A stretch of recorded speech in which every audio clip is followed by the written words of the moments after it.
కొంగ నక్క కథ. అడవిలో ఒక జిత్తుల మారి నక్క ఉండేది. అది ఒకరోజు పులి వేటాడి వదిలేసిన జంతువును తింటూ ఉండగా ఒక ఎముక దాని నోట్లో ఇరుక్కుపోయింది. ఎంత కష్టపడినా ఆ ఎముక బయటకు రాకపోవడంతో బాగా ఆలోచించి కొంగ వద్దకు వెళ్ళింది. కొంగమామ, నా నోటిలో ఒక ఎముక ఇరుక్కుపోయింది, దాన్ని తీసి పెడితే నీకు మంచి బహుమతి ఇస్తానని ఆశ చూపింది.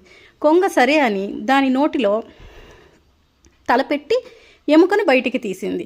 ఎముక బయటకు వచ్చిన తర్వాత అక్కడి నుంచి వెళ్ళపోయింది. కొంగ ఎదురెళ్ళి, అదేంటి మామ, ఎముక తీస్తే బహుమతి ఇస్తానని చెప్పావుగా అని ప్రశ్నించింది.